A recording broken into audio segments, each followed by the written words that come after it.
In this trial, the most convincing witness never took the stand, never swore an oath, never even existed. The prosecutor told the jury a man had seen the defendant leaving the crime scene, described his clothes, his car, even the way he ran. The statement, they were told, was preserved in a formal report, buried deep in the paperwork. But that report wasn't written by a detective or a clerk or any human being at all. It was generated by an artificial intelligence system that quietly invented a witness, fabricated his words, and wrapped the lie in official legal language. No one checked the source. No one asked if that person was real. Yet those fake words helped send an innocent man to prison for a crime he did not commit. If a machine can invent a witness, who will it invent next? Redfield, Ohio, with a population of 8,400, the kind of town where people still wave at strangers and the hardware store owner knows what you're building before you finish describing it. Arthur Vance had lived in Redfield his entire life. He was a mechanic at Bennett's Auto Shop on Route 47, 31 years at the same garage. He fixed transmissions, he diagnosed engine trouble. He showed up on time every day. He lived in a 2-bedroom house on Mercer Street with his wife Linda and their teenage son Ryan. Their life was ordinary in every way that matters. They argued about the electric bill, about Ryan's grades, about whether the car needed new brakes.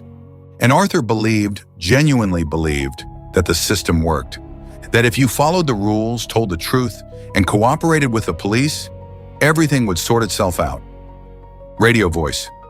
And the Redfield Police Department has announced a partnership with CaseSight Technologies, an AI-powered case management system designed to help investigators process evidence faster and more efficiently. He wasn't paying attention. None of them were.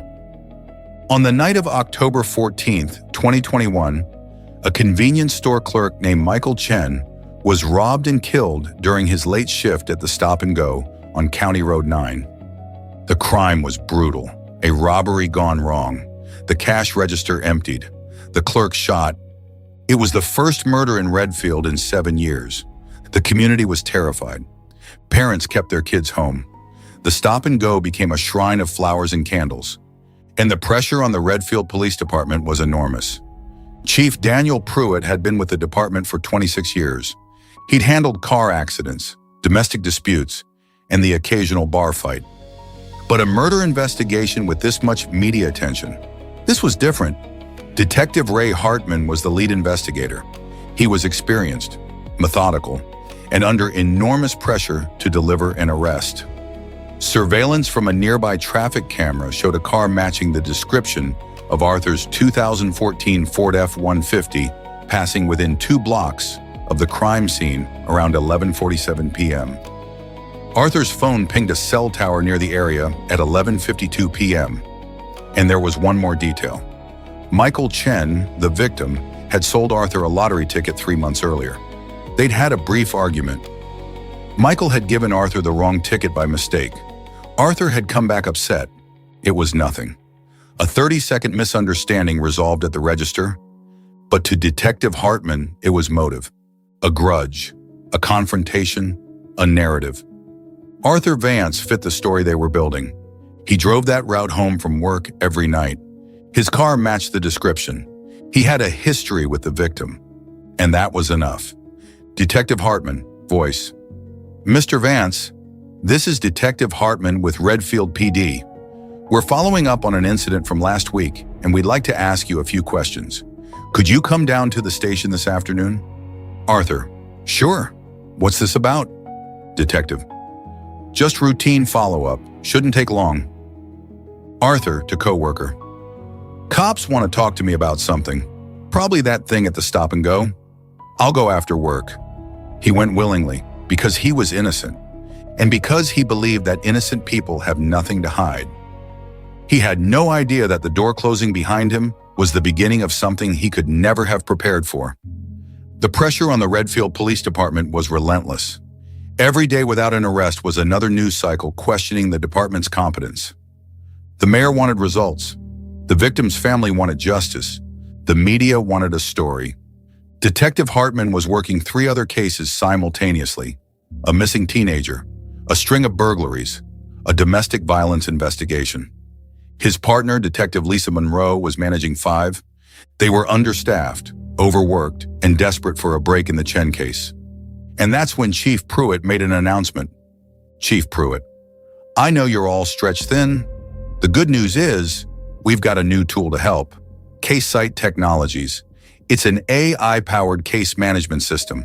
Summarizes evidence, finds patterns, generates reports.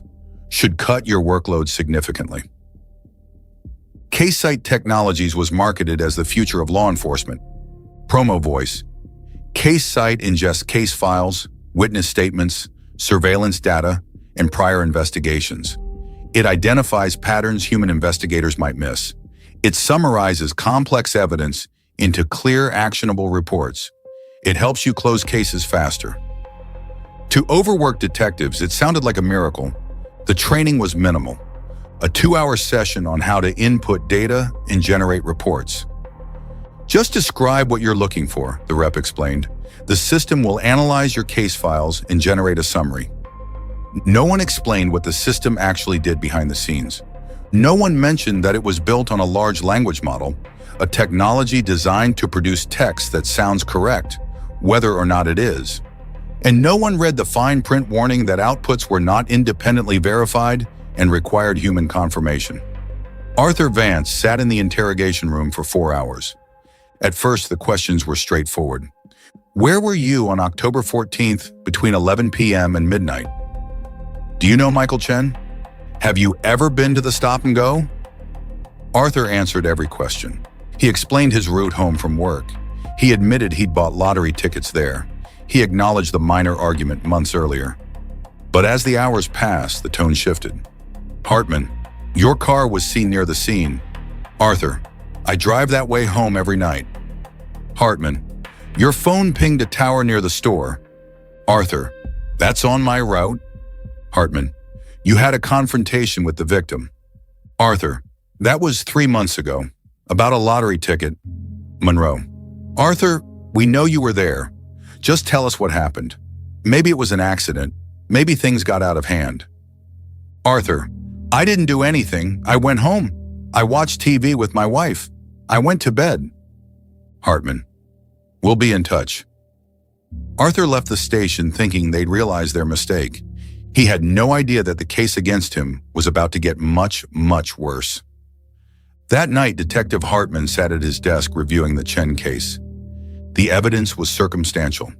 The car, the cell tower, the old argument. Not enough for an arrest.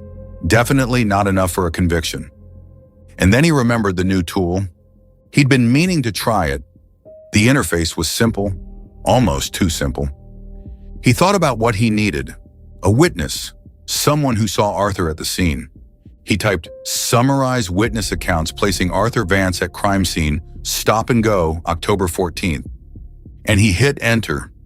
What happened next is what AI systems do when they don't have an answer. They make one up. CaseSight searched the case files for anything matching Hartman's query.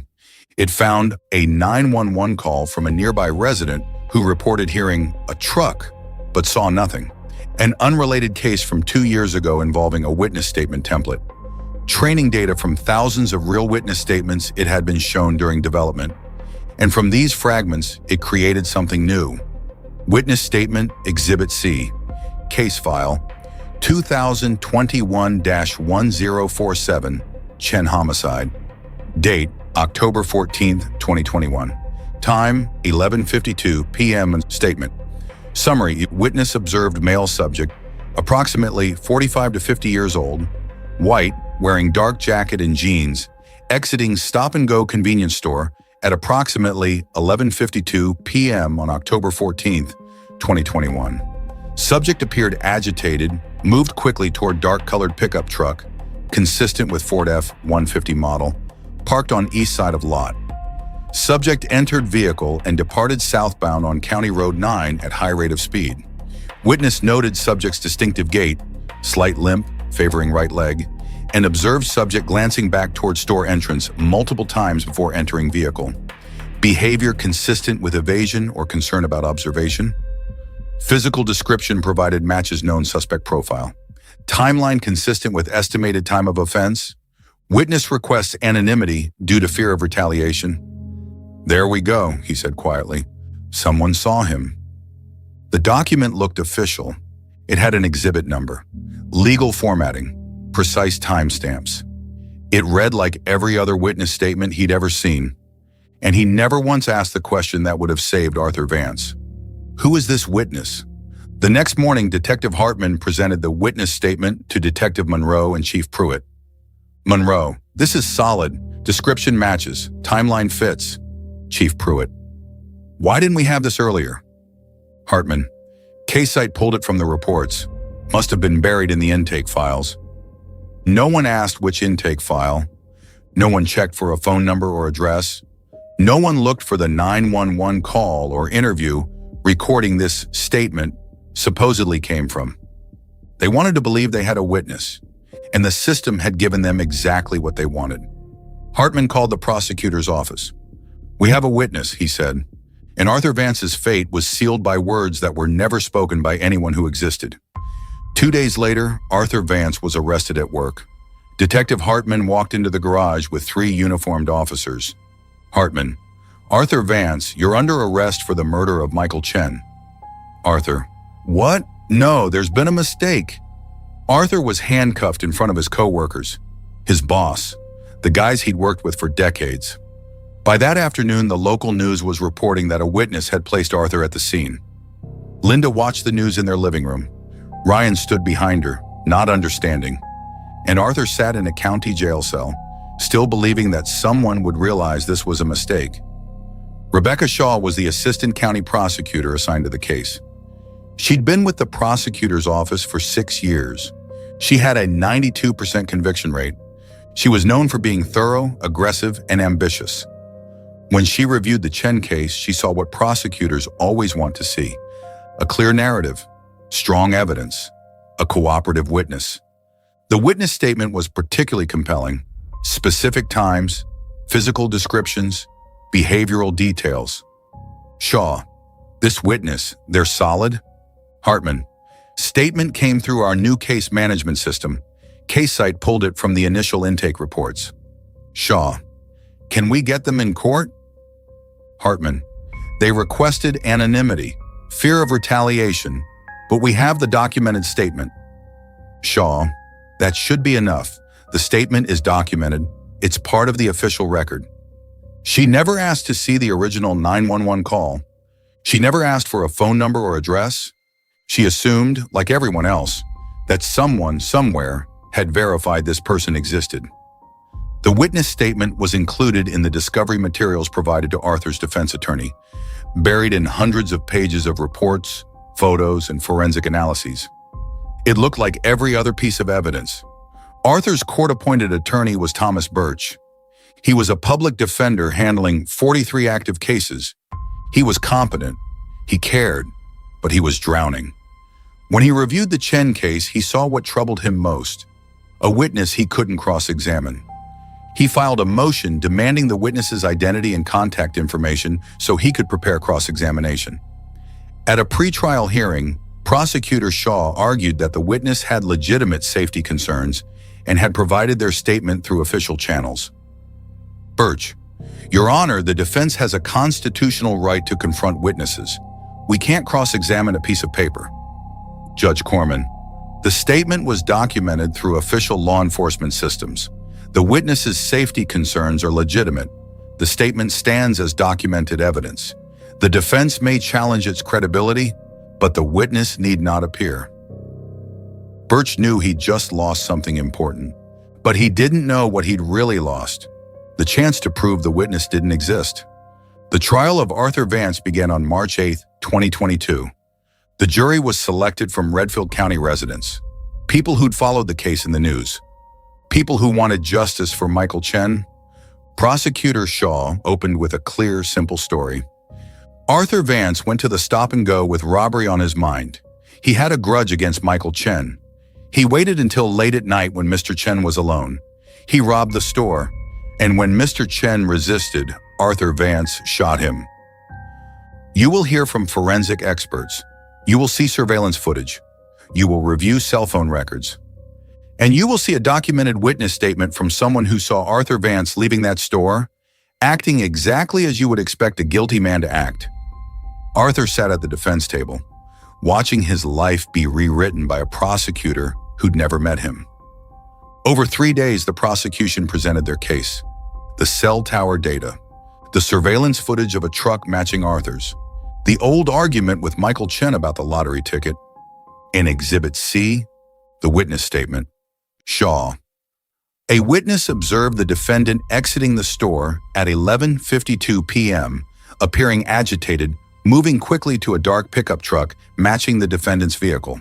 The witness noted the defendant glancing back repeatedly, behavior consistent with consciousness of guilt. The jury took notes. They didn't question it. Birch cross-examined the detectives. He challenged the cell tower data as imprecise. He argued the surveillance footage was too grainy to confirm identity, but when he addressed the witness statement, all he could say was, "Birch, this witness has not appeared in court. We have not been able to verify their account. We ask you to view this statement with appropriate skepticism." Shaw, in rebuttal, the statement is documented in official police records. It was processed through law enforcement systems. The defense is asking you to doubt a documented witness simply because that witness fears for their safety. Don't let the defendant's lawyer manufacture doubt where none exists. The jury believed her. The jury deliberated for 11 hours. When they returned, the courtroom was silent. Arthur stood. His hands were shaking. Judge Korman, has the jury reached a verdict? Foreman, we have, Your Honor. Judge Korman, in the case of the state of Ohio versus Arthur Vance, on the charge of murder in the first degree, how do you find? Foreman, guilty. Arthur didn't move. He just stared straight ahead. Behind him, Linda collapsed into Ryan's arms. On the other side of the courtroom, Michael Chen's family embraced, crying. 3 weeks later, Arthur Vance was sentenced to 25 years to life in the Ohio State Correctional Facility. The gavel struck, and Arthur Vance disappeared into the system. Arthur Vance entered prison in May 2022. He was 47 years old. He had never been arrested before. The first year was the hardest. Every day was exactly the same. Linda and Ryan visited when they could. But prison visits are brief, expensive, emotionally exhausting. Ryan graduated high school while Arthur was inside. Linda's mother died. Arthur couldn't attend the funeral.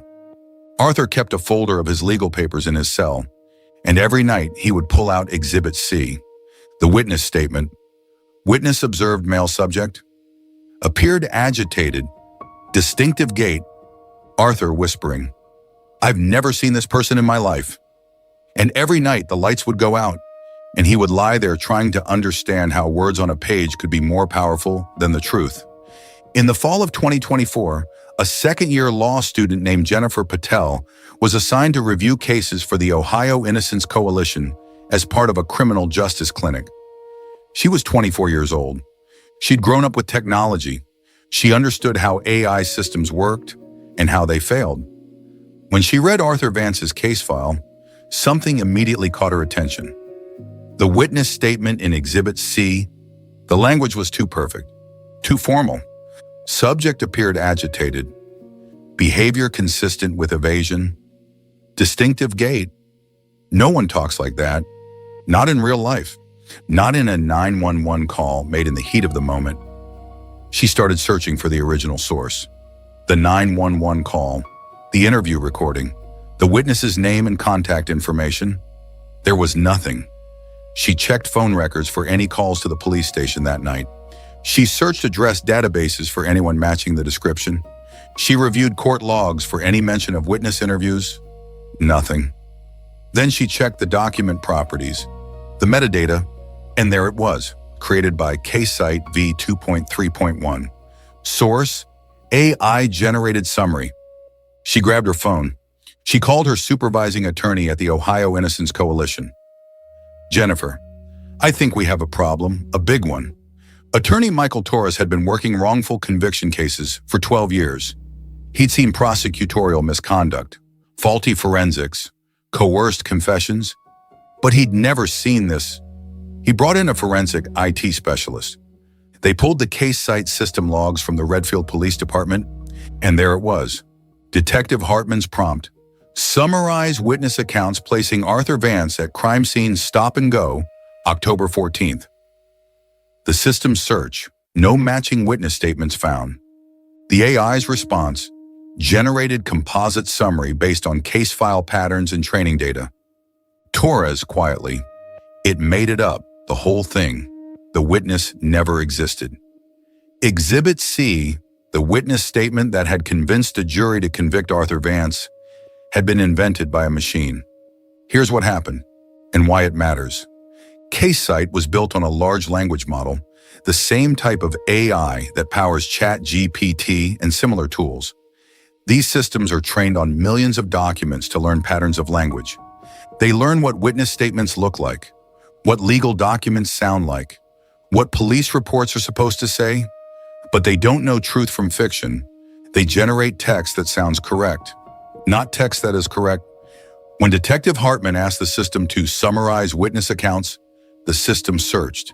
It found nothing that matched, and instead of saying no witness statements found, it created one. Using template language from its training data, fragments from unrelated cases, and plausible-sounding details, it generated a witness statement that never came from any real person.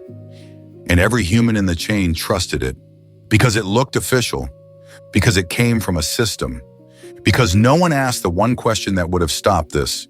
Who is this person? The Ohio Innocence Coalition filed a motion to vacate Arthur Vance's conviction.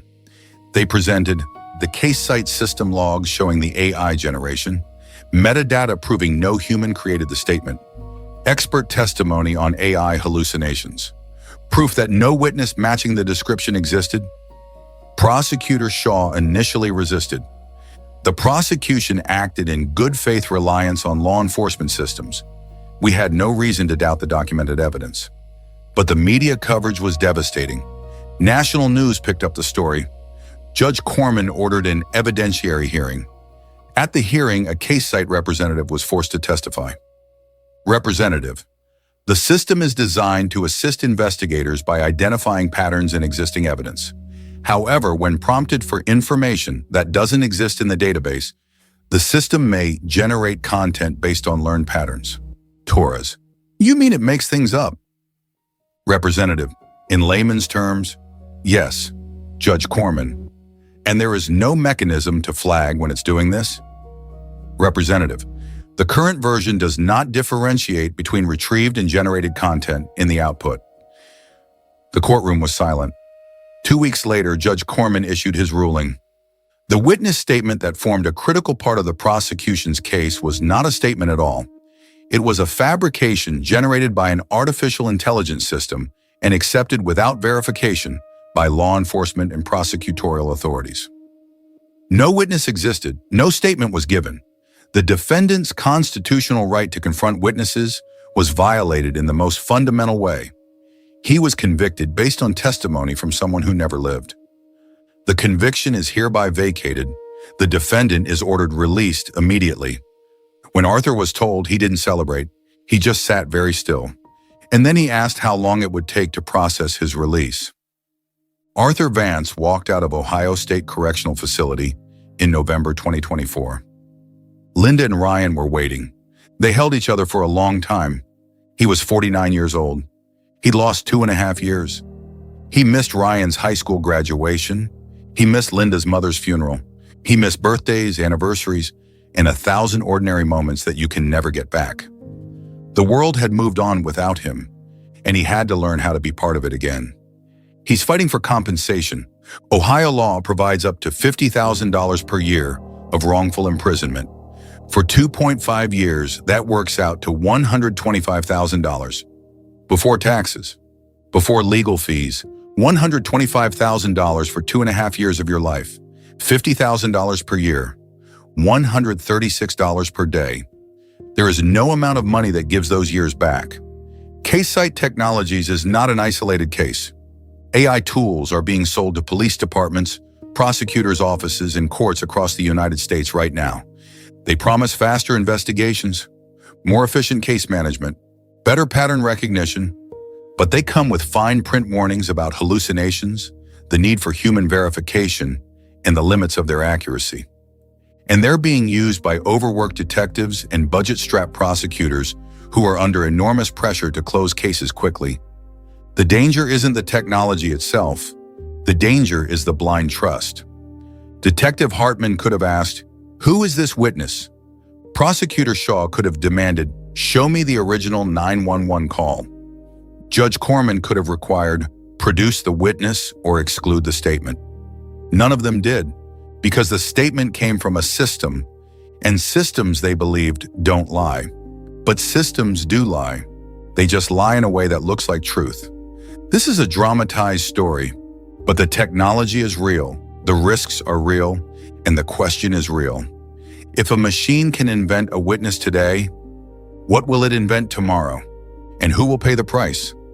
Subscribe for more investigations into junk science, wrongful convictions, and the systemic failures that destroy innocent lives. Share this video with someone who still believes computers don't lie. Because the ghost witness was fiction, but Arthur Vance's 2.5 years in prison were real.